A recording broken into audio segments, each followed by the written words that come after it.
Three, two, one.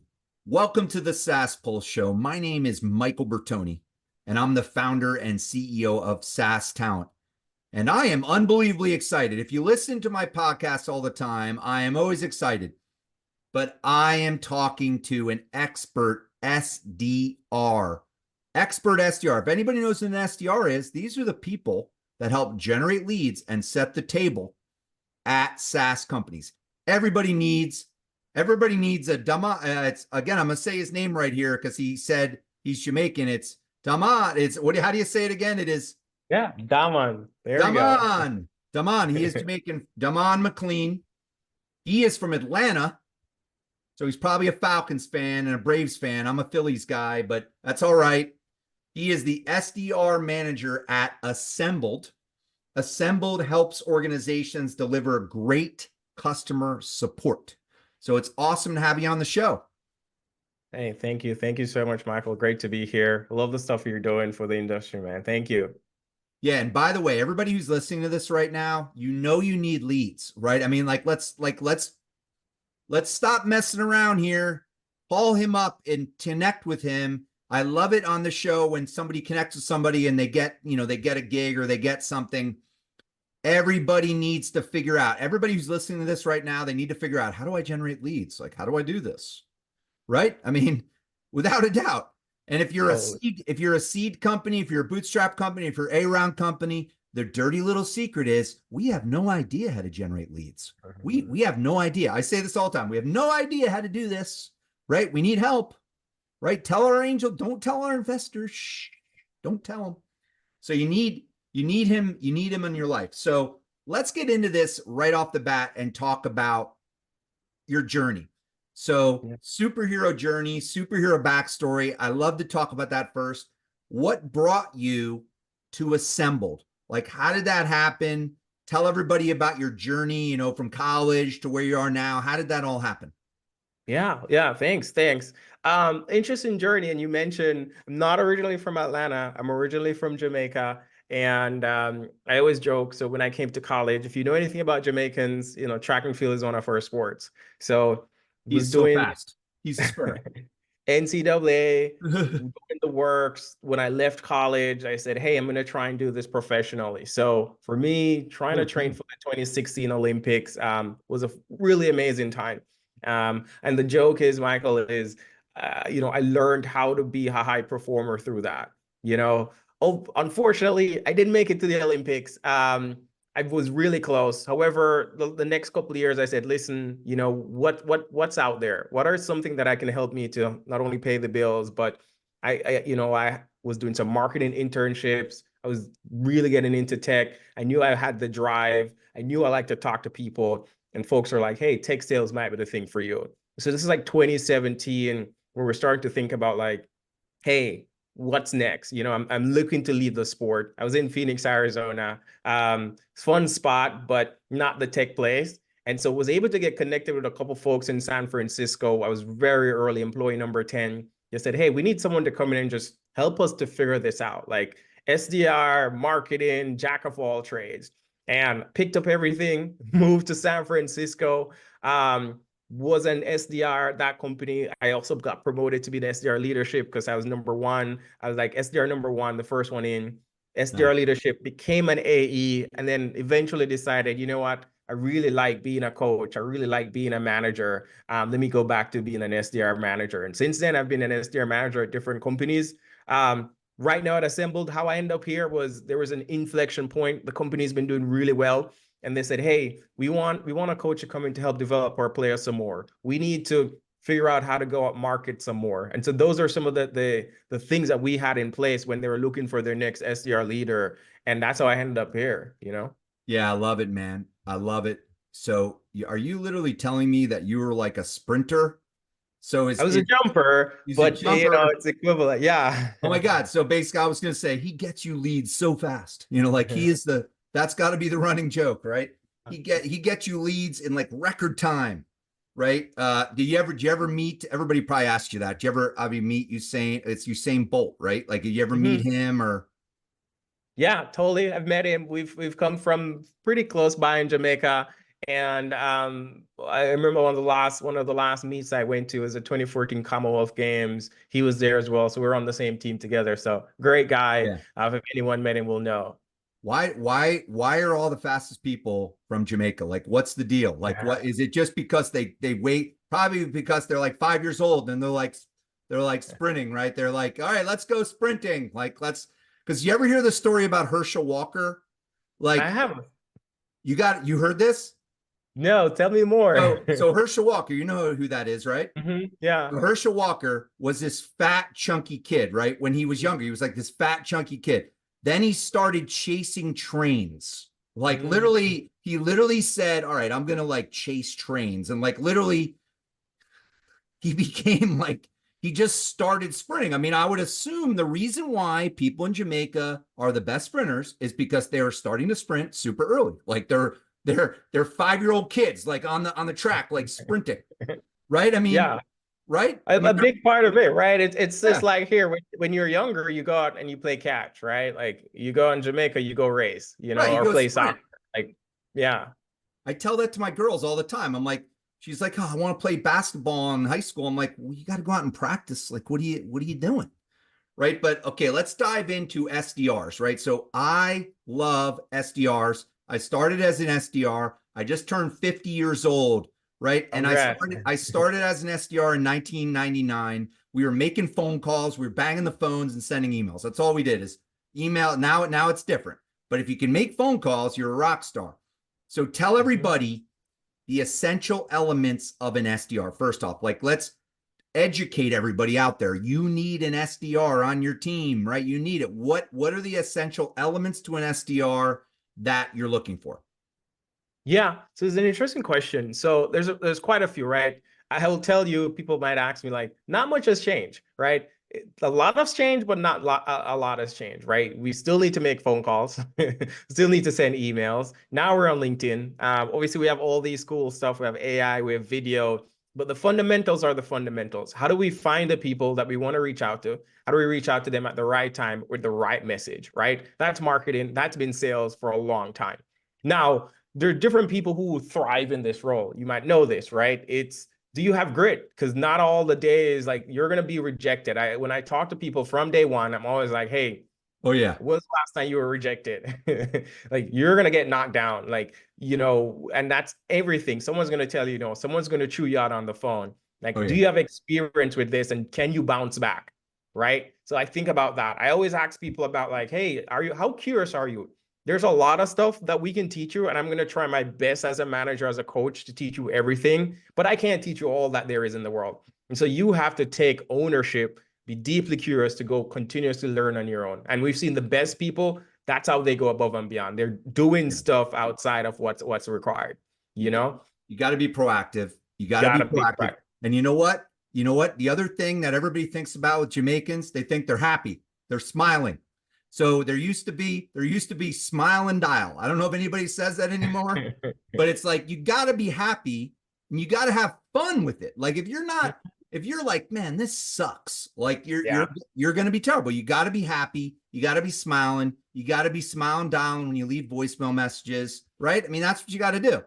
So let's tell everybody about Assembled, right? So let's hear the SDR pitch. I'm going to love this. What is the I don't want to put you on the spot, but what's the SDR pitch of Assembled, right? We help organizations deliver great customer support. So tell us about Assembled. What's the platform and who's the ICP? Yeah, I'm going to flip it a little bit because it's a different way I explain it. So, Michael, think about the last night you were on hold. It could have been your bank. It could have been you called into the call center. Could have been your bank, could have been whatever, right? Like I like to tell folks, it's like you're calling and you're on Chase, not sponsored by Chase here, but you're on hold with Chase Bank. Chase needs to know on a Friday, how many calls are we getting? And based on the number of incoming calls we're getting, how many call center agents do we need to have working at this specific time to make sure that your call get answered in time, right? That whole process, kind of supply incoming and making sure there's people there. Our software helps people to calculate and say, hey, we know that there's X amount of inbound tickets or inbound contacts coming out in. And we need to have the right people in place at the right time to make sure that you as a customer gets the best experience possible. Nice. There's this whole platform, this whole industry is called workforce management. And so for some of our enterprise customers, they do have these core business, like the ICP is called the workforce manager. They're the person that's sitting down saying, hey, here's how many we have. Let's run the math to make sure on a Friday, we're going to have more incoming people. So maybe we need to have more people working, or, holidays coming up, do we need to have more people working? So it's really just understanding, like, do we have the right people in the right place at the right time so that you as a customer have the best experience possible? I kind of know this market a little bit, actually. I've been Yeah. working with, yeah. So I want to ask you about this because I didn't look what Assembled was doing, but this market is heading towards AI agents, right? So this, there's always going to be people in customer support, but Mhm. the market, so is Assembled, I mean, is Assembled doing anything there? Like, are they, because the market is, you're going to call in and you're going to eventually start talking to AI, like, and you're going to be like, oh, that Mary, she was Yeah. nice. That Yeah. Mary, she was really nice. And it was actually AI. So what is Assembled doing anything there? Yeah, we actually have a really cool assist product that we've rolled out.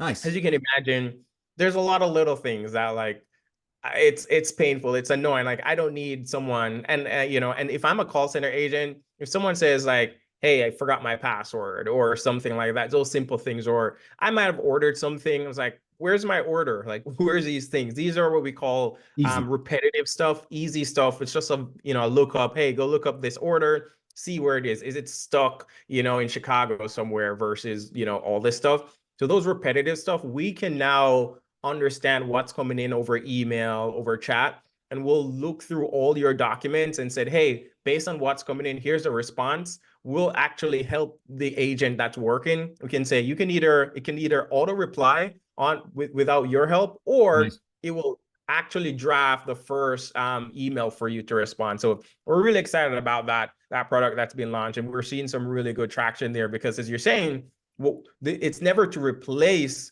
people. Like, there's a lot of AI, not necessarily to replace them, but how could we free up their time so they're working on things that are higher order, right? More complex. Yeah, you got to actually get out there and check. There's a couple products as I've started working with some automotive, like Mm, literally, I'll send you the name of it, but like there's a couple ones in automotive that people actually think they're talking to a person and they're like, wow, mm. that was just a great experience, but it wasn't. It was literally AI. So that's where it's heading. You said something earlier that I really want to dig into, which I could tell that you're a great coach, right? So as an SDR manager, are you a player coach, or are you like, first question is, are you a player coach, or are you coaching the team? Or do you have goals too? Right? That's my first question. That's question one. The second one is, how do you coach people to be great SDRs? Right? How do you help them to, like, what are the things that you do? Yeah, yeah. I am not a player coach right now. In the past I've done it.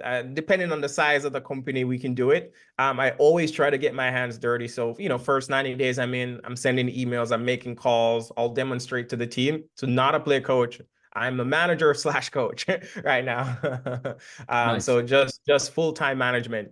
And you talk about, like, how do we coach people to be great, right? So the first thing I always do, and every quarter I'm coming back to, like, what does great look like? So do they have a caricature of like what great salespeople do, or my expectations of them? Especially if you're thinking about SDRs, most folks that we're hiring are coming right out of college, or they're transitioning into this career. So they are not aware of the tools, and it's very new to them. We have some folks that are more senior that have done it before. So we always want to make sure we agree on what does great looks like, what are the expectations, and then we're saying, hey, here are some averages, because that's how I've done it. I've seen it work really well. It's less about like, go do this to be successful, but trying to understand, hey, Michael, like, you're really good over phone call, and maybe I'm not seeing as much of a conversion over email, but can I help you to stay within the lines of acceptable thing, right? So it's like, I always joke, right? If I'm a football player, I'm two quarterbacks are not going to train the same. One might have a bit more speed, one might have a better thrower. And so how could you play to their strengths while still saying, what is the acceptable limit that you still need to hit each day, each week, each month to still hit quota, but it's for you to hit your spin on it. So it's this Yeah. like deep personalization of, hey, in order to be great, certain things has to be true. You have to show up each day. You have to, just like they always talk about like a balanced meal. Like you have to have all these ingredients, but there's certain ingredients might be more, like some people might need more cold calls than they might need emails. So I give folks a range and we say, hey, as long as you're in that range, because at the end of the month, at the end of the quarter, if I'm coming back and saying you haven't hit quota, I need to go look at, is it activities or was it the right types of activities? That's like the Yeah. high level of how I approach coaching people to be great. And then we're always identifying like, hey, maybe we need to work on, your active listening. Okay, what are the steps that look like? Can I show you what good look like? And can we put blocks in place over the next 8 weeks to work on this, Yeah, totally. And I want to dig in a little bit because I'm kind of an SDR nerd as well. I mean, so I want to educate everybody about like what sequences are, right? So here's the thing. My feeling is my team does LinkedIn, email, phone calls, text, right? So what are you seeing right now? Because what are you seeing right now? What are some best practices and things that you're doing with your team? Are they using all those channels? You still got to be good on the phone, right? My feeling is the killers, okay, you could send a good sequence, but like you got to be a killer on the phone following up, right? So what are you seeing out there where, again, what's working? Like what's really working for people right now? Yeah, we're definitely doing a sequence. In our sequence, we have LinkedIn, email, and phone. I like to think about that as even lower order of like the thing that we've worked on, and I don't know if if this is rocket science to anyone or not, but the first one we sit down, we said, are these the accounts we even want to go after? Right. So we're trying to get really good at what our ICP looks like in terms of in our companies. Like, do they have the right integration, right? Like, for you, Michael, if you're looking at like, do they have an open rec and how long has this open rec been open? Like for us, we're looking at job description. Are they hiring people in our particular role? Do they have certain things that we're looking for? So once we've done that really well, we feel confident that our message should resonate because we've tested this. We've been around for about 6 years and we're saying, hey, we know that this message works well. We just need to get in front of the right person. So that's half the battle, right? It's like finding the right people at the right companies, and we know our message. Now we need to get our message out there.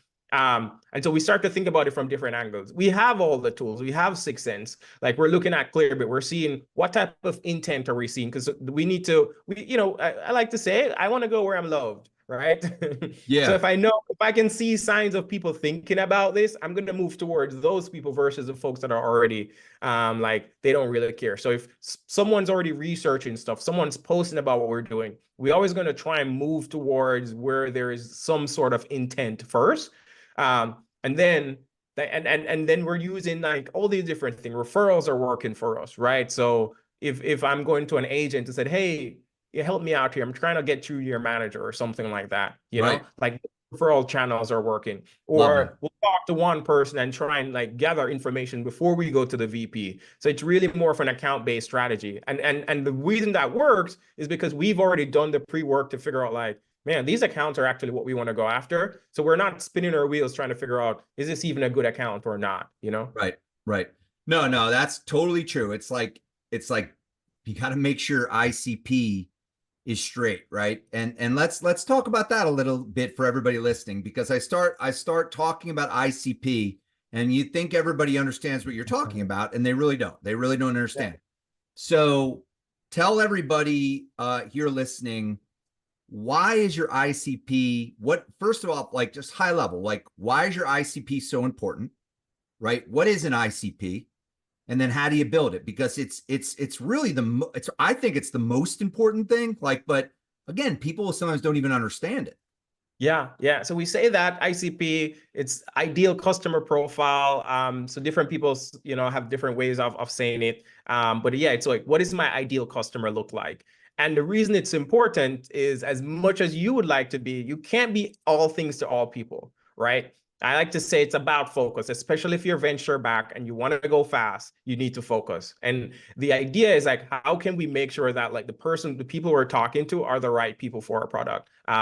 If you have a product that can support 20 20 people, like you're selling a sales product and it can support 20 people. It doesn't make sense you go to a company that has 1,000 like salespeople. So that's what we want to make sure is like, go talk to the people. It's ensuring that you're talking to the people that like are right for your product. And if you're early and you don't have a lot of, you're probably still figuring it out. When I joined this company, we already had a good sense of who bought our product, why did they buy, and what were some of the common threads. So that's like, we're constantly refining that to then say like, hey, we know that when we talk to these people and, they're born in the cloud native, they're, let's say they're in San Francisco, and they have these two things, right? If these two things are true, like they typically have this pain that we have, like that we can solve, right? That's the other thing. Like I'd imagine for you, Michael, you're saying, hey, this company just raised a round and they don't have a recruiter and, they have 5 SDR roles open. Okay, when I talk to companies like this, here's the value that I bring, Right. or this company is distributed, they're all over and they're interested in having coverage across, different time zone. Like the better you're able to articulate that, it's like knowing who is for you, because not everyone's for you, and you don't want to spin your wheels talking to people like, that's not for you. Yeah, so it's been a great podcast. So let's talk to everybody about your challenges, right? So what are the biggest challenges that you're dealing with right now, like yourself, your company? What are the biggest things that you're constantly dealing with, and how are you overcoming them? Yeah, and we talked a little bit about it earlier, right? Like everyone's on this AI wave, right? And I think it's the interesting thing is going to be there's AI SDRs that are popping up right now. Yeah. And the idea is always going to be like, how do you break through the noise? That's always going to be a thing that's people are thinking about. When we get on the phones with people, our customers expect us to be the experts in AI, and we are saying we have a point of view. And so the challenge is always going to be like, let's make sure we're not like, we're not focusing on the wrong thing. Let's make sure we're focused on the right thing in terms of, hey, here's what we do best, and we can prove it.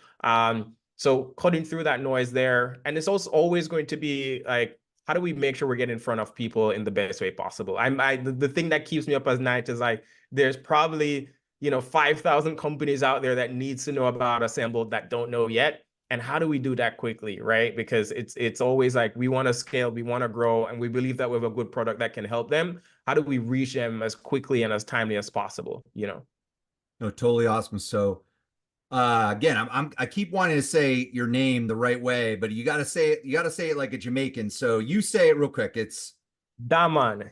Damon. Yeah. Yeah. So reach out to him.